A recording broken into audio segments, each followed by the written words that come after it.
अस्सलाम वालेकुम everyone, welcome to my new vlog. तो गाइज़ मैं अब क्या ही बोलूँ आप लोगों को, क्या ही बताऊँ, मुझे कुछ समझ में नहीं आ रहा है। ये सब कुछ अचानक में हो गया। हमारा जाने का प्लान हो गया संगमनेर। हम लोग ने सोचा है कि ईद क्यों ना हम लोग संगमनेर में मनाएं। कई सालों बाद ऐसा हुआ है कि छुट्टियों में ईद आई है और अभी स्कूल खुलने में 2 हफ़्ता और है यहाँ से सारा ज़ुआन की। तो मैंने सोचा कि चलो ईद पे ही वहीं चले जाते हैं। तो इंशाल्लाह बकरा ईद हमारी वही होगी मेरे अम्मी के घर। और देखो ना गाइस, मैंने माइक लिया हुआ है न्यू, आज सुबह में ही जाके लिया है। सोचा कि इससे वॉइस ओवर करूँगी या तो फिर आप लोगों से लाइव बातें भी करूँगी, लेकिन देखते हैं अब आगे क्या होता है। मुझे कुछ भी नहीं पता, कुछ ऐसा प्लान करके भी नहीं रखी हूँ मैंने। बस अचानक में हम लोग निकले रात के 11 बजे। तो कार तो हमारी थी और बस मैंने एक ही बैग ली हो और एक पर्स ली हो गाइस, ज़्यादा कुछ सामान नहीं है। बस एक बैग है और वो ग्रीन एक छोटा सा बैग है मतलब। तो ईद के कपड़े हैं हमारे, ईद की तो शॉपिंग हुई थी, करके रखी हुई थी। तो बस वही कपड़े ले लिए और डेली यूज़ के बस 2-4 ले लिए। तो चलो अब सफ़र की दुआ पढ़ते हैं। अभी नहीं पढ़ेंगे, आगे जाके पढ़ेंगे। तो फ़िलहाल गाड़ी स्टार्ट हो रही थी, ये अपना फ़ोन चार्ज कर रहे थे। अचानक में गाइस, मतलब एकदम अचानक में हम लोग का प्लान हो गया। मतलब समझ लो ना कि 1 घंटे में हमने सोचा, फटाफट मैंने तैयारी की और हम लोग यूँ निकले। तो मुझे आप लोगों को कुछ ऐसा मैसेज देने का मौका भी नहीं मिला पहले। और मेरा ये न्यू अबाया है जो इन्होंने कल लेकर आए थे और देखो मैंने आज पहन ली। मैंने सोचा कि अम्मी के वहाँ जा रही हूँ ना तो न्यू अबाया निकालती हूँ पहनने के लिए। तो चलो सफ़र की दुआ भी पढ़ ली है हम लोगों ने और अभी हम लोग रास्ते पे हैं। तो हम लोग क्या करने वाले हैं ना गाइस, पहला हम लोग भिवंडी ढाबा होकर और फिर संगमनेर के लिए निकलेंगे, क्योंकि हम लोगों ने अभी तक डिनर नहीं किया। तो मैं ना रेडी हो गई थी, मतलब ज़्यादा कुछ नहीं कहने का मतलब बस आँखों में थोड़ा सा काजल लगाया और बस थोड़ा सा पेन होल्ड लिया था और कुछ नहीं, बस क्योंकि रात का सफ़र है, कौन देख रहा। तो बस थोड़ा बहुत अपने आप को ठीक किया और निकल पड़े थे हम। और रात के खाने में मैंने कुछ बनाई नहीं थी, बिकॉज़ हम लोगों का प्लान ही हुआ था कि डिनर पे बाहर जाएंगे। बट ये प्लान नहीं हुआ था तभी कि हम लोग संगमनेर भी जाएंगे। लेकिन देखो ना, अब कितनी खुशी की बात है कि मैं जा रही हूँ। तो गाइस अभी हम लोग भिवंडी के रास्ते पे ही है। इनफैक्ट हम लोग भिवंडी पहुँच गए। देखो करिश्मा ढाबा है और ये ढाबा तो भिवंडी में ही होता है। तो बस ढाबा पहुँच गए हैं, यहाँ का थोड़ा बहुत व्यू कैप्चर किया मैंने। इस ढाबे पे कोई भी हम लोगों को दिखा नहीं खाने के लिए। एक्चुअली टाइम भी हो रहा था 1:30 का, लेकिन इसके डैडी बोल रहे थे भाई ढाबा है, ढाबे पे तो होना चाहिए ना। और ये करिश्मा ढाबा हम लोग पहली बार नहीं आए, इसके डैडी तो आते जाते रहते हैं, लेकिन मैं कभी कभार आई हूँ। अब मेरा ये करिश्मा ढाबे पे आने का मतलब चौथी पाँचवीं बार कुछ हुआ है। और इसके डैडी का तो भिवंडी ढाबा आना जाना लगा ही रहता है। यहाँ की एक शालीमार ढाबा भी बहुत अच्छा है, जहाँ का खाना बहुत अच्छा मिलता है। लेकिन हम लोग करिश्मा ढाबा है, लास्ट टाइम भी मैं करिश्मा में ही बैठी थी। इन्होंने कहा था कि शालीमार बैठते, मैं हमने करिश्मा में बैठते हैं। एनीवेज गाइस, आगे की बात मैं आप लोगों को ये बता रही हूँ कि मेरा तो संगमनेर जाने का कोई इरादा नहीं था। ये चीज़ तो मैंने आप लोगों को बताई थी, है ना। लेकिन अब मेरे माइंड को मैं क्या कर सकती हूँ, चेंज हो गया। तो डायरेक्ट मैंने ईद ही वहाँ पर मनाने का सोची बोलो, और वो भी इतने सालों बाद मैं अपने घर पे ईद मना रही हूँ। मेरी शादी के बाद, मतलब ये मेरी दूसरी ईद है। मुझे आज भी याद है कि मेरी एक ईद हुई थी जोहान की प्रेगनेंसी में, बकरा ईद ही हुई थी। अब तो जोहान माशाल्लाह 6 साल का है, तो 6 साल बाद मेरी ईद वहाँ पर हो रही है। वो भी इसलिए हो रही है क्योंकि गर्मियों की छुट्टी अभी भी बच्चे लोग की बाकी है। तो मैंने सोचा कि चलो जाकर आते हैं, थोड़ा घूमना हो जाएगा। एनीवेज खाना हम लोग का आ चुका था। ढाबे पे तो चना कोली वड़ा मिलता ही है, तो वो मैंने मंगाया था और ग्रेवी मंगाई थी, रोटी मंगाई थी। बस स्टार्टर वगैरह खाना नहीं था, ज़्यादा हैवी हो जाएगा, सफ़र में जाना है। फिर वो सीने पे सब बैठ जाता है तो फिर वो मल मल होती, वो पसंद नहीं। तो बस थोड़ा थोड़ा सा खा लिए और फिर निकल पड़े थे हम लोग संगमनेर के लिए। और दुआ करना हम लोगों के लिए कि हम लोग सही सलामत पहुँचें। और गाइस संगमनेर के रास्ते ना न्यू न्यू बने हुए हैं, एक्सप्रेस हाईवे, मतलब कि इतने बड़े बड़े, चौड़े चौड़े और एकदम क्लीन एंड नीट। तो हमें लगता है कि हम कुछ जल्दी ही पहुंच जाएंगे संगमनेर। बॉम्बे टू संगमनेर मेरा मतलब है मीरा रोड से संगमनेर तकरीबन 280 या 230 किलोमीटर का कुछ रास्ता था, है। फ़िलहाल तो हम लोग संगमनेर पहुंच चुके। आप लोगों ने देखे रहेंगे बोर्ड, आई लव संगमनेर। तो गाइज़ ये हमारे यहाँ का कब्रिस्तान है, जो हम सबका रियल घर है ना। तो ये लाइटिंग बड़ी खूबसूरत लगी हुई है इस पर ग्रीन कलर की चारों तरफ से, तो बहुत अच्छा लग रहा था। मैंने सोचा कि चलो कैप्चर करती हूँ क्योंकि ये भी दिखाने जैसी ही जगह है ना। तो गाइस ये हमारा मेन रास्ता है जो हमारे घर की तरफ जाता है। तो बस यहाँ से सीधे सीधे जाना है और सामने ही हमारा ये रहा घर। तो मेरा भाई गेट पे है और हम लोग पहुँचे थे 5 बजे के टाइम पे रात में। तो मेरा भाई गेट पे ही है। चलो मैं अभी आप लोगों से सुबह मिलते हैं। गाइस घर पे आने के बाद थोड़ा फ्रेश वगैरह हो गए थे। अम्मी ने बिस्तर डाला हुआ था लेकिन नींद तो किसी को आई नहीं। मेरे बच्चे भी नहीं सोए, ज़्यादा थोड़ा बहुत सोए लेकिन मुझे तो बिल्कुल भी नींद नहीं आई। मेरी अम्मी की और मेरी बातें चालू थी। भाभी अभी फिर फटाफट नाश्ता वगैरह बनाई। उन लोगों को पता है कि यहाँ के कबाब, यहाँ के कटलेट्स वगैरह आलू के बहुत पसंद करते हैं खाना, और इसके साथ पाव। और ये देखिए मेरा भाई ने हॉल में एसी लाया है लगाने के लिए न्यू। तो ये एसी भी आ चुकी है। ऐसे तो घर में ऑलरेडी 2 एसी हैं हमारे लगी हुई, लेकिन बेडरूम में हॉल में नहीं थी। तो हॉल में लगाने के लिए मेरे भाई ने एसी भी लाया कि भाईजान आए हुए हैं तो चलो लगा देते हैं, गर्मी भी ऐसे बहुत है। तो नाश्ते में कबाब, कटलेट्स, कीमा, रोटी, पाव वगैरह था। और देखो यहाँ पर दोपहर के खाने की तैयारी भी है। एक चीज़ तो मैं बताना आप लोगों को भूल ही गई, ईद से पहले हम लोग आए हैं, मतलब कि आज पहुँचे हैं तो कल ईद है और आज मेरा रोज़ा है। तो मैंने नहीं खाया, बाकी बच्चों लोग को और मेरे अब्बा वगैरह सब बैठे थे खाने के लिए, उन लोगों को नाश्ता करवाया। और मेरे भाई के बच्चे लोग भी बहुत खुश हैं हम लोग के आने पे। और लंच में आज बनी थी मटन की तहारी जिसमें आलू नहीं था, बस गोश्त ही गोश्त। ये था शाम का टाइम। अभी मैं बच्चों लोग को लेके, ये भी है साथ में, मतलब सारा के डैडी, हम दोनों, मेरी दोनों भाभीयों को लेके, और साथ में अम्मी भी है और बच्चे, सब लोग जा रहे हैं घाट पे। चन्नापुरी घाट है यहाँ के ना। इनको मतलब बहुत पहाड़ों की खूबसूरती अच्छी लगती है। करीब करीब पहाड़ है और ये पहाड़ों के बीच में से ये कार जाने वाली है और बहुत अच्छा लगता है, माइंड एकदम से फ्रेश हो जाता है।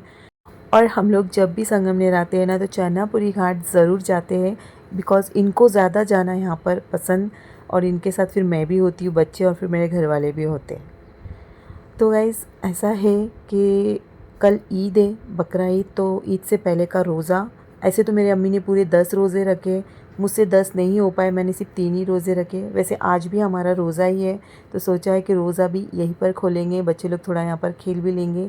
तो फ़िलहाल रोज़दार मतलब कौन कौन था वो मैं आपको बता दूँ। मेरी दोनों भाभियाँ, अम्मी, मैं। और हाँ गाइज़, मैं ये बताना भूल गई कि साथ में मेरा भाई भी आया हुआ है। कार में हम लोग सब लेडीज़ बच्चे बैठ गए थे, लेकिन मेरे भाई को जगह नहीं हो रही थी, तो मेरा भाई बाइक से आया है, बड़ा वाला। छोटा वाला नहीं आ पाया क्योंकि वो गया है काम से बाहर। तो शाम में या फिर शाम तो अभी हो रही है, मतलब वो रात में ही आ जाएगा। तो यहाँ पर है ना, मतलब छोटा सा गार्डन भी बना हुआ है बच्चों लोग के लिए। सारा ज़ुहान को याद है कि हम लोग पहले भी यहाँ पर आ चुके हैं। आबिदीन भी आया हुआ है। आबिदीन कौन, मेरा बड़ा भाई का बेटा है जो ज़ुहान से 2-3 साल बड़ा है। मतलब गाइस इस जगह पे है ना लक्ष्मी करके एक रेस्टोरेंट है हाईवे पे, और यही रेस्टोरेंट में हम लोग आते हैं और खाते हैं। ऐसे तो यहाँ पर सिर्फ वेज मिलेगा, नॉन वेज नहीं है, लेकिन यहाँ का पता नहीं क्यों वेज भी अच्छा लगता है। एक्चुअली यहाँ पर है ना पिज़्ज़ा, बर्गर, फ्राइज़, बच्चों लोग के खाने के आइटम यहाँ पर मिल जाते हैं, तो अच्छा लगता है। और आपको तो पता है बच्चे लोग यही चीज़ें जो है शौक़ से खाते हैं। तो फिर हम लोग ने यहीं पर आए हैं। अब यहाँ पर है ना हम लोग ने सोचा कि खाने के ऑर्डर अब नहीं देते क्योंकि रोज़ा खोलने में भी टाइम है, और बच्चे लोग को नाश्ता घर से करके फिर हम लोग निकले थे। तो बच्चे लोग को कोई भूख नहीं लगी हुई है और हमारा सबका तो रोज़ा है, तो बस थोड़ी देर बाद खाने के ऑर्डर देंगे ताकि सब लोग साथ में खाएंगे और हम लोग भी रोज़ा खोल लेंगे। गाइस अब क्या ही बताऊँ मैं इस जगह के बारे में। आप लोग सोचेंगे कि कितनी तारीफ़ हो रही है इस जगह की। वाकई में तारीफ़ लायक जगह है गाइस। इतनी प्यारी हवा आती है और बहुत सुकून भरी जगह है ये, बहुत अच्छा लगता है। तो बस रोज़ा खोलने में बस यहाँ पर कुछ 5 से 6 मिनट बाकी था। खाने की ऑर्डर जो दी हुई थी वो आ चुकी थी। हम लोग ने कुछ 4 से 5 आइटम यहाँ पर मंगाए थे। माशाल्लाह से सब ने खाए और बहुत अच्छे से एंजॉय किए। और गाइस ईद का भी व्लॉग मैंने इसी वीडियो के आगे डाला हुआ है, तो वीडियो को फुल वॉच करना। खैर खावा के सबका हो गया था, तो बच्चे लोग का फिर दिल हो रहा था खेलने के लिए, तो यहाँ पर मेरी भाभियाँ भी बहुत इंजॉय की। Good morning everyone. तो ये थी ईद वाली सुबह, और मैंने सोचा कि सुबह यहाँ की मैं कैप्चर कर लूँ। बहुत प्यारा सूरज निकलता है जो बिल्कुल हमारे घर के सामने होता है। तो मैंने सोचा कि चलो गेट से बाहर जाते हैं, और अम्मी भी थे मेरे साथ में। मैंने सोचा कि 2 राउंड मैं यहाँ से वहाँ से लगा लूँ। राउंड लगाने के लिए वैसे मैंने सोचा था कि मैं यहाँ से वहाँ से 2 राउंड तो भी लगाऊँ, लेकिन लगा नहीं पाई। वो इसलिए ना क्योंकि ईद का टाइम था और फिर मैं ऐसे ही मतलब नाइटी में थी, तो फिर अच्छा नहीं लगा मुझे। तो फिर बस मैंने सोचा कि चलो मैं थोड़ा सा शूट ही कर लेती हूँ। और वैसे मैंने थोड़ा आगे तक जाने का सोचा भी, मैं गई भी आगे तक, लेकिन उसके बाद भी मैं रिटर्न हो गई। मैं नहीं नहीं नहीं, मुझे बिल्कुल अच्छा नहीं लग रहा है, दिल गवारा ही नहीं कर रहा था कि इससे आगे मैं जाऊँ। फटाफट मैंने चेंज किया, सूट पहन लिया और मैं आ गई थी किचन में शीरखुरमा बनाने के लिए। मैंने सोचा कि मैं अपने हाथों से शीरखुरमा बना के अपने घर वालों को पिलाऊंगी। मेरी भाभी या अम्मी तो शीरखुरमा बनाती ही है, लेकिन मेरे हाथ का बना के ना इन लोगों को पिलाना था मुझे। मैं अलग बनाती हूँ, मेरी अम्मी लोग शीरखुरमा अलग बनाते हैं। तो ऐसा है, अलग बोले तो मेरी अम्मी लोग शीरखुरमे में सेवई नहीं ऐड करते हैं, मैं सेवई ऐड करती हूँ। तो मैंने सेवई घी में भूनकर ले ली। यहाँ पर शीरकुरमा बनाने के लिए दूध में इलायची शक्कर डाल ली हूँ और दूध को अब अच्छे से पकाऊंगी। भुनी हुई सेवई यानी फ्राई की थी ना मैंने सेवई को घी में, वो इसमें ऐड कर ली थी। अब दूध सेवई साथ में पकेगा, प्लस इसमें मैं मावा भी ऐड करने वाली हूँ। मावे वाला शीरकुरमा मुझे ज़्यादा पसंद है तो ही मैं थोड़ा सा पीती हूँ, नहीं तो नहीं पीती हूँ। बिना मावे वाला शीरकुरमा मैं नहीं पीती हूँ गाइस। जिसमें मैंने सेवई भुनी उसी में मैंने दोबारा थोड़ा और घी ऐड करके ड्राई फ्रूट्स मैंने फ्राई करके लिए, और बस दूध मावा सेवई अच्छे से पक गई थी तो फिर उसमें मैंने ये तड़का ड्राई फ्रूट का ऐड कर लिया। सारा के डैडी, मेरे दोनों भाई, अब्बा, ये लोग तीनों साथ में चले गए नमाज़ को। तीनों नहीं, चारों। और फाइनल लुक शीरखुरमे की आप लोगों ने देखा। गाइस मैंने यहाँ पर वाइट सूट पहना है। वाइट सूट मैंने अपनी ईद पे बनाया था। ईद की नमाज़ हो गई। आप सबको मेरी तरफ से ईद मुबारक। मेरी फैमिली की तरफ से भी आप सबको ईद मुबारक। गाइस यहाँ के वड़े बहुत फेमस होते हैं, वो हम लोगों ने नाश्ते में मंगवा के खाए, जो ईद के दिन स्पेशली मिलते हैं। सब लोग नमाज से आए थे, नाश्ता किए और सब लोग अब ये एसी में बैठे हुए। एसी हॉल में न्यू लग चुकी है, कल ही लग गई थी, लेकिन मैं बता रही हूँ आप लोगों को आज।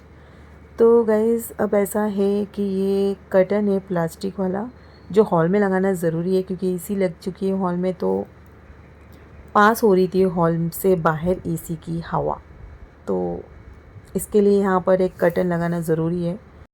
गाइस सुबह सुबह ही कुर्बानी हो चुकी थी और घर में धीरे धीरे करके गोश्त भी आ चुका।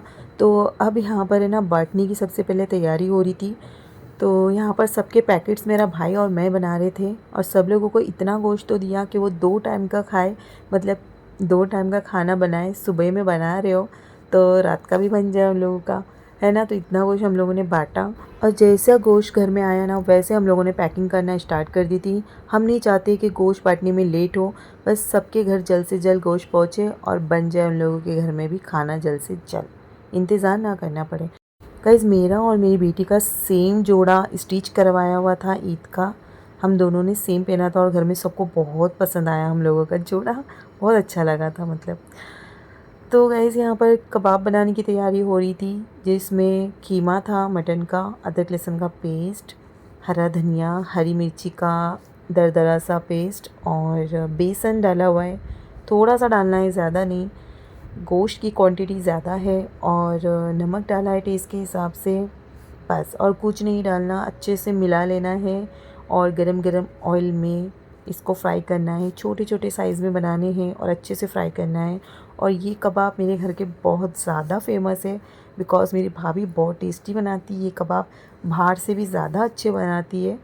खैर गोश्त यहाँ पर ऑलरेडी बॉईल होके रखा हुआ है, लंच में बनाना है इसे, और यहाँ पर कबाब पाव की प्लेट तैयार। एंड गाइस खाना अब बन रहा है दोपहर के लिए, और वो मैं बना रही हूँ बिरयानी मटन की। तो गाइस गोश्त वगैरह बांट के हो गया, उसके बाद हम हमारे लिए कुछ बना के खाएंगे अब।